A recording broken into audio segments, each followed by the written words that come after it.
안녕하십니까? 대한민국 축구팬 여러분. 한 주간의 스트레스를 한 방에 날려버릴 여러분의 축구 열정 충전소 김준석의 풋볼파이어 지금 뜨겁게 시작하겠습니다. 자, 오늘은 그림 같은 환상적인 골이나 온몸을 던지는 눈부신 슈퍼세이브에 대한 이야기가 아닙니다. 선수들의 뜨거운 땀방울, 그라운드를 가득 메운 팬들의 함성, 우리가 사랑하는 축구의 그런 낭만적인 이야기가 아닙니다. 오히려 그보다 훨씬 더 근본적이고 어쩌면 한 나라의 축구 정신이 어떻게 무너져 내리는지 보여주는 더 씁쓸하고 더 무서운 이야기를 하려고 합니다.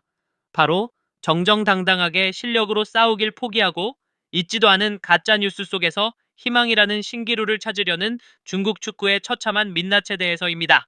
정말 믿기지 않습니다. 여러분, 지금 잘못 들으신 게 아닙니다. 2026년 월드컵 본선 진출의 꿈이 공식적으로 좌절된 중국이 그라운드 위에서의 패배를 겸허히 받아들이는 대신 거짓된 정보와 허황된 망상에 매달리고 있다는 충격적인 소식입니다. 이것은 단순히 월드컵 예선 탈락이라는 하나의 결과가 아닙니다. 이것은 스포츠가 가져야 할 가장 기본적인 가치, 즉 정정당당함이라는 정신을 스스로 내팽개친 것이나 다름없습니다. 실력보다 요행을, 노력보다 꼼수를 바라는 그들의 현실이 얼마나 처절한지 보여주는 가장 명백한 증거입니다. 오늘 저 김준석과 함께 그들이 필사적으로 만들어낸 허상 뒤에 가려진 진실, 그들이 감추고 싶어 했던 부끄러운 현실을 낱낱이 그리고 아주 통쾌하게 파헤쳐 보겠습니다. 자, 모든 사건의 발단은 바로 여기에서 시작됩니다. 운명의 날이었죠. 지난 6월 11일 중국 충칭에서 열린 2026 북중미 월드컵 아시아 3차 예선 그 마지막 경기였습니다. 상대는 바레인. 중국은 경기가 거의 끝나가던 후반 추가 시간에 얻어낸 페널티킥으로 1-0 아주 힘겹게 이겼습니다. 아마 그 순간 선수들과 팬들은 잠시나마 환호성을 터져 나왔을 겁니다. 하지만 여러분, 그 승리는 아무런 의미가 없는 그저 공허한 메아리에 불과한 텅 빈 승리였습니다. 왜냐고요? 자, 이 최종 순위를 보시죠. 이것이 냉정한 현실입니다. 보이십니까? 6개 팀 중에 5위. 10번의 경기에서 단 3번 이기고 무려 7번을 졌습니다. 이것이 바로 중국 축구가 받아든 처참하기 짝이 없는 성적표입니다. 4차 예선 진출 티켓조차 얻지 못하고 2026년 북중미 월드컵을 향한 그들의 꿈은 바로 이 그라운드 위에서 완벽하고도 처절하게 끝이 난 겁니다. 그리고 여러분, 이것은 단순한 한 번의 탈락이 아닙니다. 2002년 한일 월드컵 아시아의 전통 강호인 우리 대한민국과 일본이 개최국으로 자동 진출한 덕에 그 틈을 타 어부지리로 본선 무대를 밟았던 것이 그들의 유일한 월드컵 역사입니다. 그 이후로 무려 6회 연속 월드컵 본선 진출 실패라는 굴욕의 역사를 또 한 줄 쓰게 된 겁니다.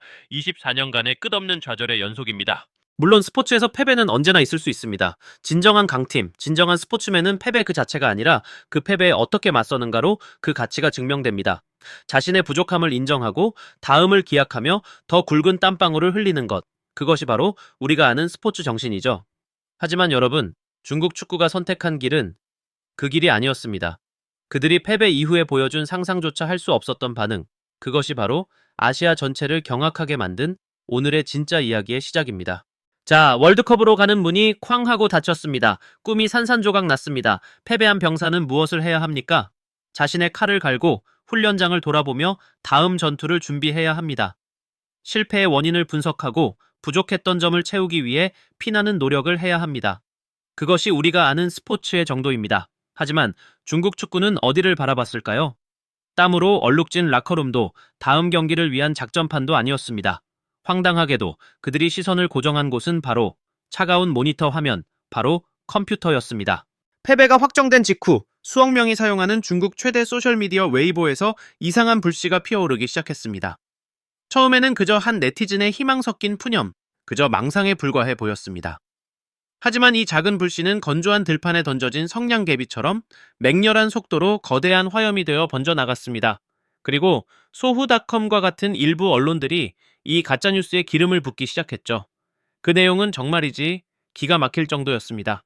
여러분, 이 황당한 주장의 희생양이 된 선수가 누군지 아십니까? 바로 인도네시아의 네덜란드 출신 귀화 골키퍼 마르턴 파스였습니다. 그들의 논리는 이랬습니다. 파스 선수는 과거 네덜란드 21세 이하 대표팀으로 공식 경기에 출전한 기록이 있다. 이것은 FIFA 규정 위반이다. 따라서 그가 출전한 모든 경기는 무효가 되어야 한다. 기가 막히지 않습니까? 그들은 이 거짓된 명분을 가지고 완벽한 시나리오를 써 내려갔습니다. FIFA가 즉각 조사에 착수하고 인도네시아는 승점 3점을 박탈당하며 중국과 인도네시아의 경기는 중국의 3대0 몰수승으로 뒤바뀐다. 그렇게 되면 중국은 승점 12점이 되어 인도네시아를 제치고 4위로 올라서 기적적으로 4차 예선에 진출하게 된다는 겁니다. 바로 그 순간 중국 대륙 전체에 거대한 희망 회로가 풀가동되기 시작했습니다. 불과 몇 시간 전까지만 해도 절망에 빠져있던 중국 팬들이 이 가짜뉴스 하나에 열광하며 밤새도록 축제를 벌였습니다. 존재하지도 않는 승리를 축하하고 일어나지도 않을 기적을 기원했습니다. 그들은 정말로 믿었습니다. 각종 축구 커뮤니티에서는 새로운 순위표를 만들고 바뀐 득실차를 계산하며 마치 자신들이 월드컵에 진출한 것처럼 떠들어댔습니다. FIFA와 AFC가 중국이라는 거대한 시장을 의식해서 어떻게든 편의를 봐줄 것이라는 근거 없는 믿음까지 퍼져나갔습니다. 그들은 패배의 책임을 자신들에게서 찾는 대신 남의 흠집을 찾아내려는 비겁한 길을 택했습니다. 노력의 가치 대신 규정의 허점을 파고들려는 얕은 궤를 선택했습니다. 그들의 머릿속에는 완벽한 계획, 완벽한 역전 드라마가 있었습니다. 하지만 그 완벽해 보이는 계획에는 치명적인 약점이 하나 있었습니다. 바로 그 모든 것이 거짓이라는 모래 위에 세워진 성이었다는 사실입니다. 그들은 지름길을 찾으려는 그 처절한 몸부림 속에서 스포츠에서 가장 기본적이고도 신성한 단 하나의 가치를 잊어버렸습니다. 그것은 바로 진실입니다. 네, 바로 이 지점이 우리 이야기의 거대한 반환점이자 모든 진실이 그 추악한 민낯을 드러내는 순간, 바로 미드포인트입니다. 그렇게 타오르던 희망의 불길이 한순간에 꺼져버리는 순간이죠. 어떻게요? 스스로 희망의 불씨를 지폈던 중국 언론 소후닷컴은 결국 스스로 그 불 위에 찬물을 끼얹어야만 했습니다. 며칠 뒤 그들은 자신들이 퍼뜨렸던 인도네시아 실격설이 사실이 아니라는 정정 기사를 내보냈습니다. 자신들이 대륙 전체에 팔았던 그 달콤한 꿈이 그저 사막의 신기루에 불과했다는 것을 스스로 인정해야만 했던 겁니다. 그리고 이 거짓말의 관뚜껑에 마지막 못을 박은 것은 바로 전문가의 냉철한 한마디였습니다. 독일의 공신력 있는 축구 이적 정보 사이트 트랜스퍼마크트의 중국 담당자 주의가 직접 나서서 밝혔습니다. 그의 한마디는 중국 팬들의 모든 환상을 단번에 산산조각 냈습니다.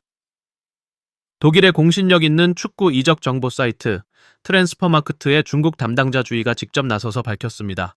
그의 한마디는 중국 팬들의 모든 환상을 단번에 산산조각 냈습니다. 절대 불가능하다. 불가능한 게 당연합니다, 여러분. 왜냐하면 마르턴 파스 선수의 인도네시아 귀환은 이미 몇 달 전에 국제스포츠 중재재판소, 바로 CAS와 FIFA의 공식 승인을 모두 마친 사안이었기 때문입니다. FIFA가 석 달이 넘는 긴 시간 동안 심사했고 스포츠계의 최고 법원이라고 불리는 CAS가 허가 도장을 찍었습니다. 모든 절차는 완벽했고 논쟁은 이미 역사 속으로 사라진 이야기였습니다. 여러분, 이제 이 사건은 단순한 축구 경기의 패배에 대한 이야기가 아닙니다.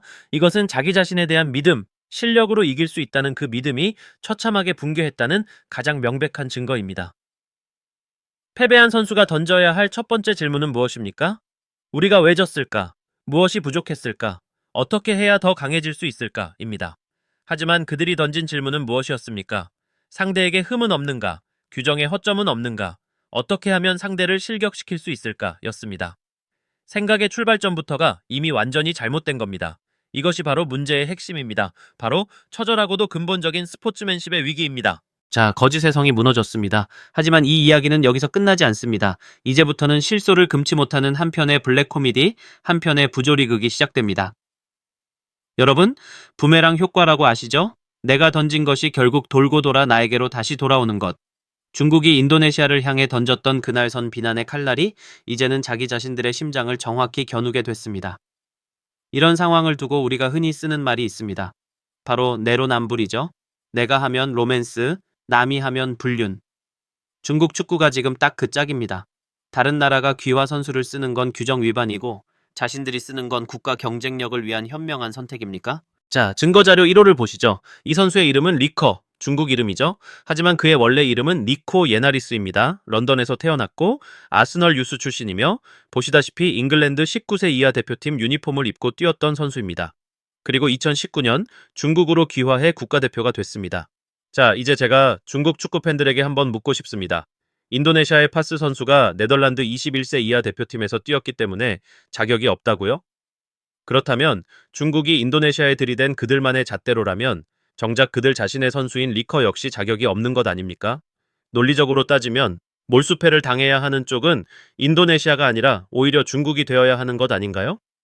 자신들의 주장이 자신들의 발목을 잡는 이런 자가당착이 또 어디 있겠습니까? 코미디가 따로 없습니다. 그리고 여러분, 이것이 단 한 번의 실수, 일시적인 판단 착오였다고 생각하신다면 큰 오산입니다. 이건 버릇이고 이미 반복된 습관입니다. 시간을 불과 몇 달 전인 지난 3월로 돌려보죠. 상대는 호주였습니다. 그때도 중국은 똑같은 수법을 썼습니다. 스코틀랜드 연령별 대표로 뛰었던 호주 선수를 문제 삼으며 호주의 몰수패를 주장했었습니다. 결과가 어땠을까요? 당연히 아무 일도 일어나지 않았습니다. 근거 없는 주장은 그저 공허한 외침으로 끝났을 뿐입니다. 그렇게 한 번 실패하고도 그들은 아무것도 배우지 못하고 똑같은 잘못을 또다시 저지른 겁니다. 이 반복되는 행동 패턴은 우리에게 무엇을 말해줍니까? 이것은 그들의 뿌리 깊은 절박함과 조급함을 보여줍니다. 그라운드 위에서 땀 흘려 결과를 만들어낼 자신이 없으니 어떻게든 경기장 밖에서 결과를 뒤집어 보려는 겁니다. 이건 마치 시험에 떨어진 학생이 다음 시험을 위해 더 열심히 공부하는 대신 시험지에 오타가 없는지 문제에 오류는 없는지 찾아다니며 시험 자체를 무효로 만들려는 것과 똑같습니다. 그들은 엄청난 자원과 에너지, 그리고 그들의 소중한 시간을 완전히 잘못된 곳에 쏟아붓고 있는 겁니다.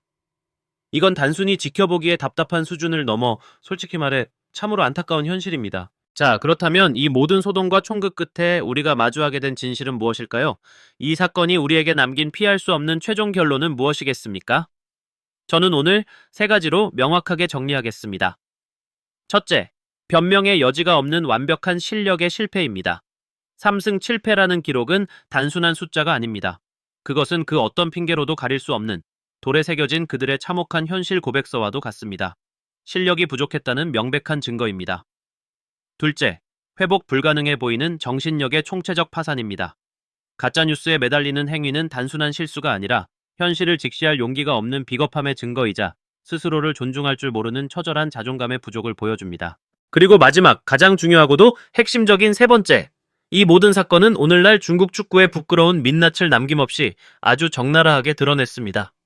경제적으로는 하루가 다르게 성장하는 거인이지만 축구 철학에 있어서는 어떻습니까? 땀과 노력이라는 정정당당한 왕도를 걷는 대신 요행과 꼼수, 지름길만 찾아 헤매는 길 잃은 어린아이에 불과하다는 그 불편한 진실입니다. 그들은 천문학적인 돈을 쏟아부을 수 있습니다. 세계에서 가장 크고 화려한 경기장을 지을 수 있습니다. 상상도 못할 연봉으로 세계적인 선수와 감독들을 데려올 수도 있습니다. 하지만 그들이 가진 그 어떤 돈으로도 절대 살 수 없는 것, 스포츠에서 가장 중요하고 가장 신성한 단 한 가지 가치를 그들은 갖지 못했습니다. 그것은 바로 스포츠맨십입니다. 결국 스포츠는 언제나 가장 정직하고 가장 공정한 답을 우리에게 보여줍니다. 진정한 힘은 밀실에서 이루어지는 은밀한 회의나 키보드 위에서 오가는 날 선 댓글에서 나오는 것이 아닙니다. 진정한 힘은 바로 여기, 패배에도 꺾이지 않는 뜨거운 심장과 다음을 준비하는 냉철한 머리에서 나옵니다. 상대를 존중하고 나아가 자기 자신을 존중하는 그 마음에서 모든 것이 시작됩니다. 진정한 승리는 허황된 망상 속에서 우연히 건져 올리는 것이 아닙니다. 선수들의 땀방울이 모여 만들어지고 동료를 향한 굳건한 신뢰 속에서 완성되며 그라운드 위에서 명확한 전술로 그려지는 한 편의 위대한 드라마입니다. 그것이야말로 패배의 아픔마저도 아름답게 만드는, 우리 가슴을 뛰게 하는 축구의 진정한 아름다움입니다. 그리고 바로 그 정신을, 이 정정당당함을 지키며 결과에 상관없이 끝까지 싸우는 것, 정말 우리의 자랑이에요. 바로 이 스포츠 정신 그 자체가 우리의 자부심입니다.